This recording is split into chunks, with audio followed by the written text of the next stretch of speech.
रख हौसला वो मंजर भी आएगा।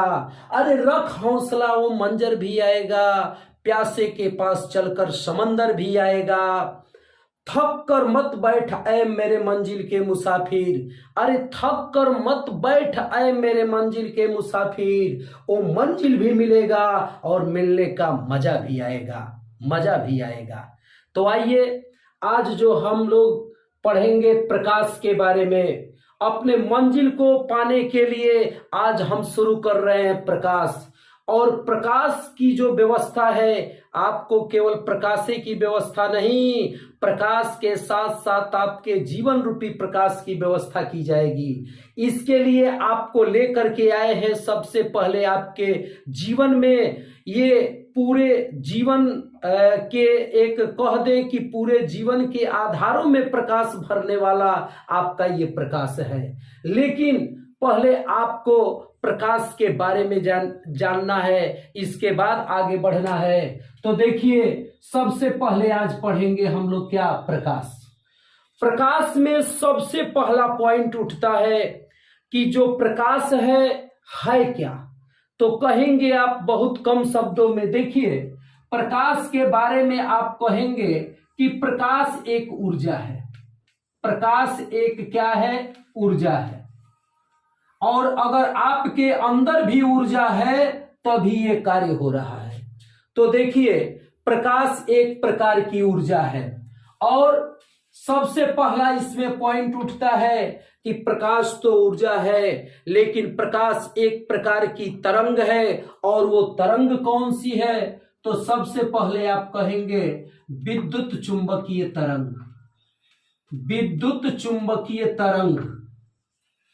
देखिए प्रकाश एक प्रकार की क्या है, विद्युत चुंबकीय तरंग है। और एक चीज और बता दें, जो विद्युत चुंबकीय तरंगे होती हैं वो अनुप्रस्थ होती हैं।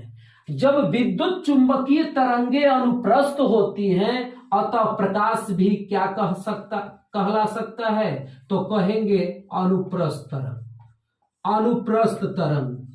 तो यहां पर आप जाने कि प्रकाश एक ऊर्जा है और यह किस प्रकार की तरंग है, विद्युत चुंबकीय तरंग। और विद्युत चुंबकीय तरंग को अनुप्रस्थ तरंगे कहते हैं, इसलिए आपका यह तरंग पर अनुप्रस्थ तरंग भी कहलाएगा। तो आइए इसके बाद आपका सबसे पहला पॉइंट बनता है कि जो प्रकाश है, ये आप आसान सी बातें अभी जान रहे हैं कि प्रकाश की जो चाल होती है, सभी लोग जानते हैं प्रकाश की चाल। प्रकाश की चाल होती है 3.0 गुणे 10⁸ मीटर प्रति सेकेंड। मतलब ये आपका निर्वात हो या वात हो, इसमें प्रकाश की चाल, लेकिन सही कहिए तो करेक्ट या निर्वात में प्रकाश की चाल होती है 3.0 गुणे 10⁸। ठीक, तो यहां पर प्रकाश की चाल हो गई। इसके बाद आप जानेंगे कि जो प्रकाश है, प्रकाश का वेग, प्रकाश का वेग किसने दिया था, रोमर ने। प्रकाश का वेग सबसे पहले रोमर ने दिया था, रोमर ने दिया था। तो देखिए यहां पर आप जान गए कि प्रकाश का वेग सबसे पहले किसने दिया था, रोमर ने दिया था। इसको चाहेंगे तो आप लोग बिल्कुल नोट भी कर सकते हैं, हम एक एक पॉइंट के बारे में जिक्र करेंगे। देखिए प्रकाश के बारे में पढ़ रहे हैं और ये जान गए कि प्रकाश का वेग सबसे पहले किसने दिया था, रोमर ने दिया था। एक और चीज, जो प्रकाश से हमको ऊर्जा मिलती है, ठीक, वो प्रकाश की ऊर्जा किस रूप में प्राप्त होती है, फोटॉन के रूप में। प्रकाश की ऊर्जा छोटे छोटे बंडलों के रूप में, छोटे छोटे बंडलों के रूप में प्राप्त होती है, रूप में प्राप्त होती है, जिसे फोटॉन कहते हैं। जिसे क्या कहते हैं, फोटॉन कहते हैं। देखिए यह भी आपको बात मालूम चल गई कि फोटान क्या है, तो आप कहेंगे कि प्रकाश की ऊर्जा है जो छोटे छोटे बंडलों के रूप में प्राप्त होती है और उसी को हम लोग क्या कहते हैं, फोटान। तो प्रकाश से यह आप जान गए हैं फोटान के बारे में। एक और चीज, जैसे होता यह है कि जो प्रकाश है यह सीधी रेखा में चलता है। देखिए, प्रकाश सीधी रेखा में चलता है, लेकिन यहां पर एक क्वेश्चन बनता है कि प्रकाश की सीधी रेखा में चलने का कारण क्या है। देखिए, सीधी रेखा में चलना, सीधी रेखा में चलना, यहां पर एक आपका प्रश्न उठ गया कि प्रकाश जब सीधी रेखा में चलता है तो इसके चलने का मुख्य कारण क्या है। तो आप कहेंगे कि प्रकाश की सीधी रेखा में चलना ये तरंगदैर्ध्य के कारण होता है। इसको सटीक जवाब देंगे कम तरंगदैर्ध्य, कम तरंगदैर्ध्य, कम तरंगदैर्ध्य के कारण यह सीधी रेखा में चल पाता है। तो जो प्रकाश का तरंगदैर्ध्य होता है वो कितना होता है, तो देखिए, अगर हम तरंगदैर्ध्य की चर्चा करें तो जो प्रकाश का तरंगदैर्ध्य होता है, तरंगदैर्ध्य, इसके बारे में भी बताएंगे कि तरंगदैर्ध्य क्या है। लेकिन जानिए कि प्रकाश का जो तरंगदैर्ध्य है वो लगभग 3900 एंगस्ट्रॉम से लेकर के और 7800 एंगस्ट्रॉम के मध्य होता है। अगर कहा जाए कि प्रकाश का तरंगदैर्ध्य बहुत कम होता है, जैसे देखिए आपको समझा दे तरंगदैर्ध्य है क्या, यहां पर आप समझेंगे, एक बॉक्स बना दे रहा हूं, इसके मार्फत इसके द्वारा आप समझ लेंगे। देखिए, अगर यह सीधी रेखा में चलता है तो ऐसे चलता है। पहले आपको तरंगदैर्ध्य बता दे। तरंगदैर्ध्य का मतलब कोई भी तरंग चलती है तो एक श्रृंग बनाती है, गर्त बनाती है, श्रृंग बनाती है, गर्त बनाती है। तो हाई ऊपर वाले को आप जानते भी हैं कि श्रृंग कहते हैं और नीचे वाले को गर्त कहते हैं। ऊपर वाले को श्रृंग कहेंगे और नीचे वाले को गर्त कहेंगे। ठीक, तो देखिए, दो श्रृंगों के बीच की दूरी या दो गर्तों के बीच की दूरी, देखिएगा यहां पर दो श्रृंगों के बीच की दूरी या दो गर्तों के बीच की दूरी लैम्डा कहलाता है। लैम्डा का मतलब तरंगदैर्ध्य। तो आप जान गए कि दो श्रृंगों के बीच की दूरी या दो गर्तों के बीच की दूरी क्या कहलाती है, तरंगदैर्ध्य कहलाती है। तो एक प्रश्न यही आ रहा है कि भाई प्रकाश की सीधी रेखा में चलना, प्रकाश सीधी रेखा में क्यों चलता हुआ दिखाई देता है, जबकि आप जानते हैं कि जो प्रकाश है वो विद्युत चुंबकीय तरंग है और विद्युत चुंबकीय किस रूप में चलती है, श्रृंग और गर्त के रूप में। तो इस तरह तो टेढ़ा न दिखाई देना चाहिए, लेकिन प्रकाश सीधा क्यों दिखाई देता है, तो इसका सटीक जवाब होगा कम तरंगदैर्ध्य के कारण। देखिए, कम तरंगदैर्ध्य पर आपका कैसा फिगर बनेगा। अगर यहां पर फिगर की चर्चा किया जाए तो देखिए, यहां पर आपको बॉक्स में बनाकर दिखा रहा हूं। जैसे क्या होता है कि तरंगदैर्ध्य कम होगा तो ऐसे चलेगा, जब तरंगदैर्ध्य बहुत कम होगा तो प्रकाश इस तरह क्या करेगा, विचरण करेगा। और जब इस तरह विचरण करेगा तो देखिए एकदम सीधा, आप कुछ दूर से देखेंगे तो कैसा दिखाई देगा, बिल्कुल सीधा। तो यही चीज है कि इसका तरंगदैर्ध्य बहुत कम होता है और कम होने के कारण यह आपको सीधा चलता हुआ क्या होता है, प्रतीत होता है। तो कहेंगे कि बहुत कम तरंगदैर्ध्य के कारण प्रकाश सीधी रेखा में चलता हुआ प्रतीत होता है। आइए अब इसी में हम और आगे बढ़ते हैं।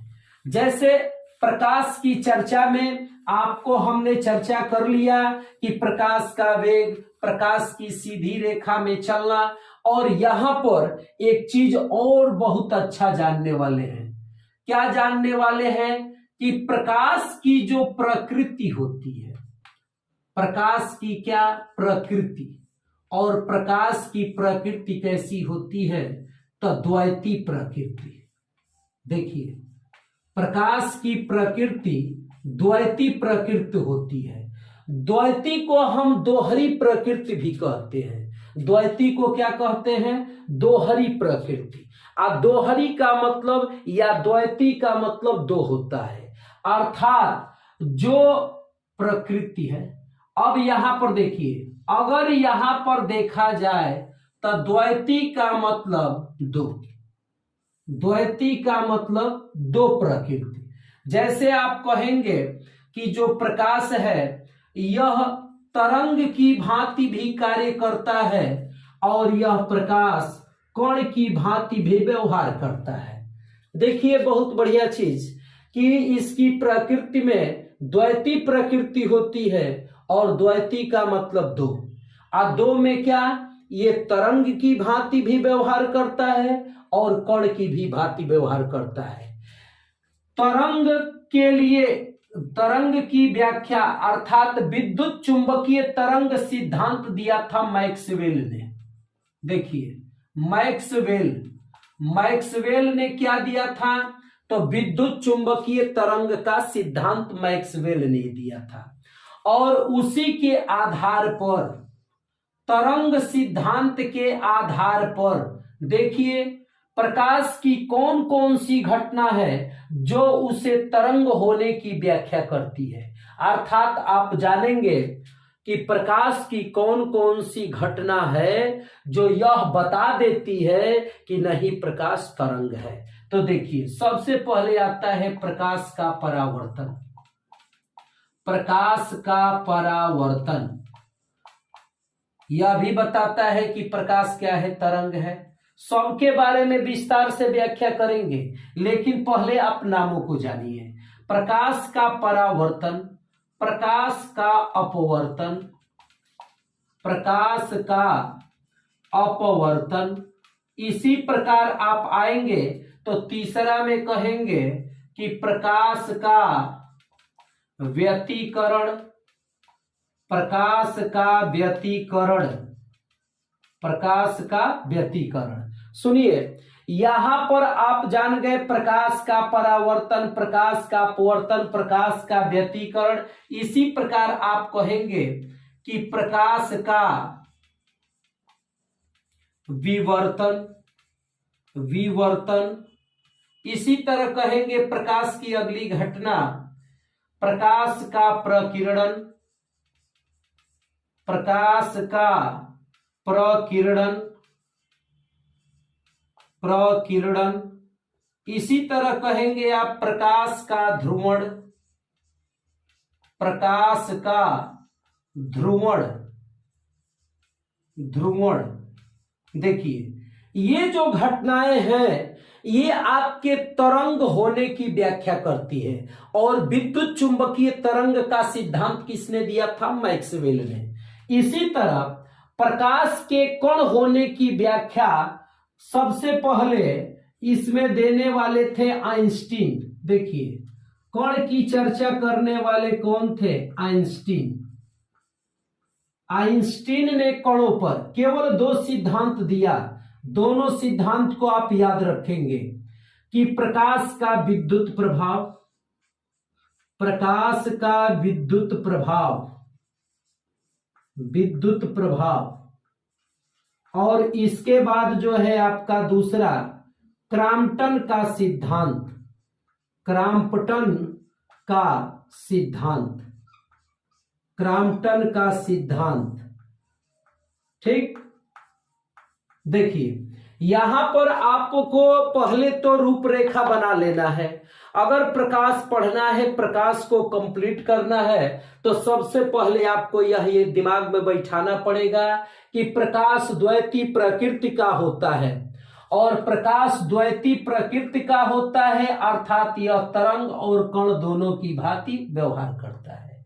जो तरंग है, तरंग के लिए विद्युत चुंबकीय तरंग सिद्धांत मैक्सवेल ने दिया था और इस तरंग होने की पुष्टि करता है प्रकाश का परावर्तन, प्रकाश का अपवर्तन, प्रकाश का व्यतिकरण, प्रकाश का विवर्तन, प्रकाश का प्रकीर्णन, प्रकाश का ध्रुवण। और देखिए मैं जो है सबके बारे में चर्चा करूंगा क्रम से। आपको परावर्तन भी विस्तार से बताऊंगा अपवर्तन भी, क्योंकि आपकी परीक्षाओं में सबसे क्वेश्चन पूछने की संभावना रहती है। इसमें आपका वेरी इंपॉर्टेंट अपवर्तन भी आता है, उदाहरण के आधार पर व्यतिकरण भी आता है, विवर्तन भी आता है, प्रकीर्णन भी आता है। ये आपके इंपॉर्टेंट है। तो देखिए, आप यहां पर नोट भी कर सकते हैं कि ये तरंग होने का सिद्धांत है और ये कण होने का सिद्धांत। आइए बढ़ते हैं हम आगे बढ़ेंगे और थोड़ा सा चर्चा करेंगे इस पर, प्रकाश के चाल पर। देखिए, सबसे पहले हम चर्चा करने वाले हैं प्रकाश की चाल। प्रकाश की चाल, देखिए, प्रकाश की चाल तो अभी हमने बताया है कि 3 × 10⁸ मीटर प्रति सेकंड होता है। यह प्रकाश की चाल है। लेकिन होता क्या है, ये तो निर्वात में न है। अगर मान लीजिए कि आपको जल में जानना हो या आपको कांच में प्रकाश की चाल जाननी हो, तो अगर प्रकाश की चाल जाननी हो तो इसके लिए एक सूत्र भी है। देखिए, सूत्र के लिए एक चीज आपको बता दूं कि प्रकाश की चाल चाहे वो कांच में बोली जाए, चाहे आपका जल में पूछा जाए, ठीक, चाहे हीरा में पूछा जाए, चाहे केरोसिन तेल में पूछा जाए, चाहे आपका बेंजीन में पूछा जाए, किसी में भी अगर प्रकाश की चाल पूछी जाए तो सबसे आसान आपका उपाय मैं बता दे रहा हूं कि सबसे इसका आसान तरीका है, सबका अपवर्तनांक याद कर लीजिए, क्योंकि अपवर्तनांक बहुत आसान होता है। आज जैसे ही अपवर्तनांक याद कर लेंगे, अपवर्तनांक, तो आपका प्रकाश का चाल आसान हो जाएगा। ठीक, देखिए, प्रकाश का चाल जो है अपवर्तनांक के हिसाब से निकल जाएगा। जैसे एक सूत्र मैं बता रहा हूं कि अपवर्तनांक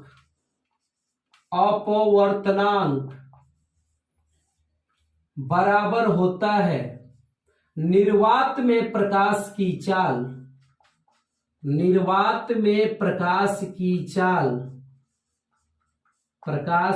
चाल बटा में माध्यम में प्रकाश की चाल। देखिए, बहुत बढ़िया सूत्र है, माध्यम में प्रकाश की चाल, प्रकाश की चाल। तो यहां पर निर्वात में प्रकाश की चाल बटा में माध्यम में प्रकाश की चाल। मान लीजिए ये जो निर्वात में प्रकाश की चाल है ये तो फिक्स होता है। ये जो प्रकाश की चाल लिखे है ना, अगवा आप लिख सकते हैं कि निर्वात में, तब बोलिए ये निर्वात में प्रकाश की चाल तो यहां पर फिक्स है, ये वाला मान।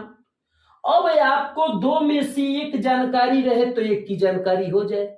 जैसे अपवर्तनांक आप याद रखें तो माध्यम में प्रकाश की चाल मालूम हो जाए। माध्यम का मतलब क्या, कांच हो सकता है, जल होगा, हीरा होगा, केरोसिन होगा, बेंजीन होगा, और भी होंगे।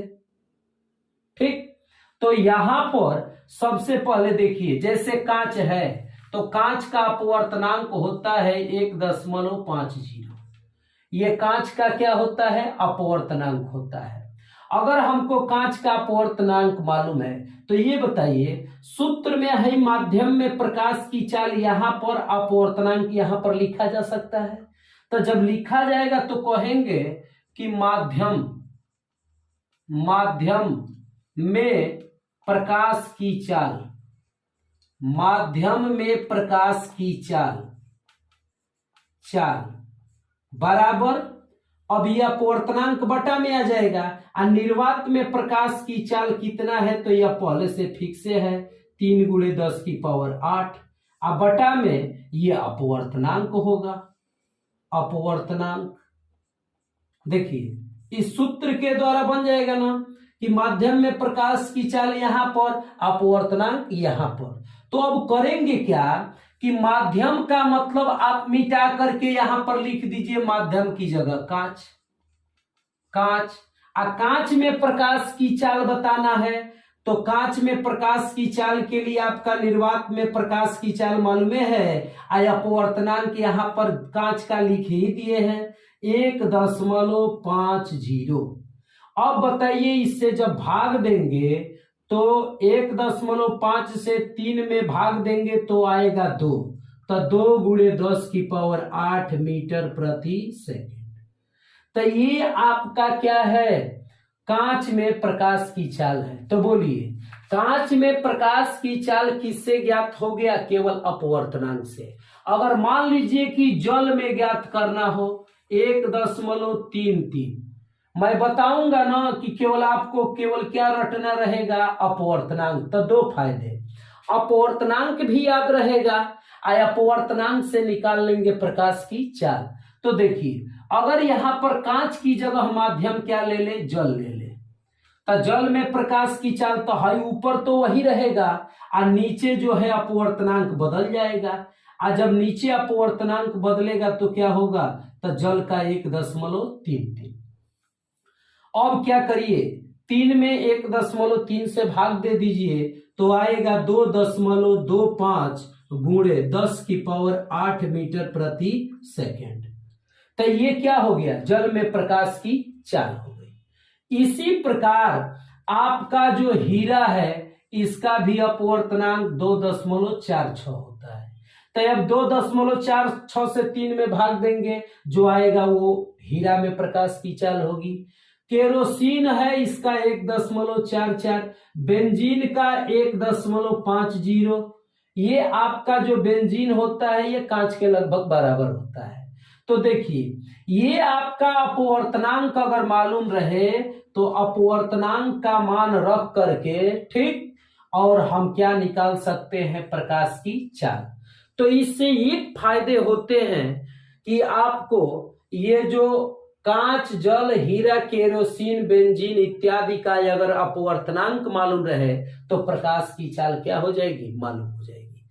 एक और चीज, इस प्रकाश की चाल के बाद हम आपको बता रहे हैं, जैसे कितने लोग बहुत सिंपल सा क्वेश्चन पूछते हैं कि सूर्य से पृथ्वी तक प्रकाश आने में कितना समय लगता है। तो कहा जाए तो 8 मिनट 20 सेकेंड। देखिए 8 मिनट 20 सेकेंड, ये आपका कहां से, तो सूर्य से और पृथ्वी तक, सूर्य से पृथ्वी तक, ये आपका सूर्य से पृथ्वी पर 8 मिनट 20 सेकेंड में आता है। जबकि अगर देखा जाए तो परावर्तित होकर चंद्रमा से पृथ्वी पर, अगर चंद्रमा से पृथ्वी पर देखा जाए तो यह 1.28 मिनट, 1.28 मिनट ये चंद्रमा से पृथ्वी पर आने पर क्या लगता है, ये आपका समय लगता है। तो देखिए ये आपका केवल प्रकाश की सामान्य बातें हैं। अब हम आगे बढ़ेंगे और आगे हम चर्चा करने वाले हैं कि जैसे मान लीजिए कि आपका प्रकाश में बताए हैं तरंग वाला सिद्धांत, कण वाला सिद्धांत। तो तरंग के सिद्धांत में आपका सबसे पहले आया है क्या, पहला प्रकाश का अपवर्तन। अपवर्तन नहीं, पहले परावर्तन पढ़ लिया जाए।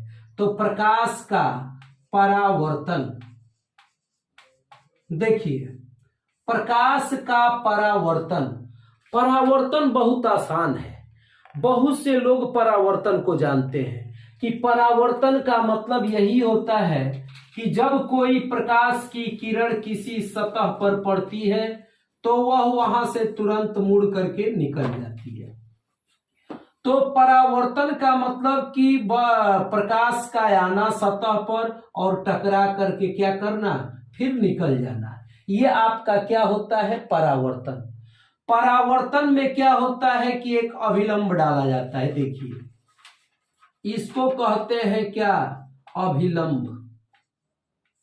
और ये जो आता है इसको आपतित किरण कहते हैं, आपतित किरण, और इसको कहते हैं परावर्तित किरण, परावर्तित किरण, परावर्तित किरण। देखिए आपतित किरण, परावर्तित किरण, अभिलंब तीनों एक ही तल बिंदु पर होते हैं, ये आपका तल बिंदु कहलाएगा। तो परावर्तन में क्या होता है, जैसे देखिए इसका एकदम आसान उपाय, कभी कभी आप क्या करते हैं कि घर में एक छोटा सा शीशा लेते हैं, समतल शीशा, चेहरा देखने वाला, और तुरंत क्या करते हैं कि चमकाते हैं एक दूसरे को, तो नहीं चमकता है तो आप थोड़ा सा तिरछा करते हैं, अर्थात वह घटना किस पर आधारित है, परावर्तन पर। और परावर्तन में एक तरफ से प्रकाश आएगा, दूसरी तरफ से निकल जाएगा। इस प्रकाश के परावर्तन के दो नियम है, प्रकाश के परावर्तन के दो नियम कहेंगे, परावर्तन के दो नियम, दो नियम कौन कौन से हैं?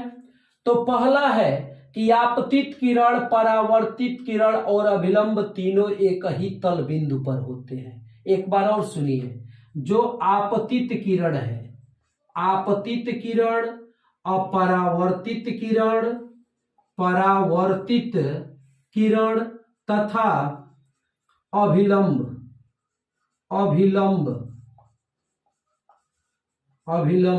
ये तीनों एक ही तल बिंदु पर होते हैं। ये तीनों कहां होते हैं? एक ही तल बिंदु पर होते हैं। ठीक, अभिलंब एक ही तल बिंदु पर होते हैं, एक ही तल बिंदु पर होते हैं, तल बिंदु पर होते हैं। ठीक, और दूसरा नियम बहुत आसान है, देखिए ये आपका आपतन कोण है और ये परावर्तन कोण है। आपतन कोण आई ले लीजिए, आप परावर्तन कोण स्मॉल आर ले लीजिए, तो कहता है कि आपतन कोण परावर्तन कोण के बराबर होता है। जो आपतन कोण है, आपतन कोण ये परावर्तन कोण की क्या होते हैं? बराबर। आपतन कोण और परावर्तन कोण, परावर्तन कोण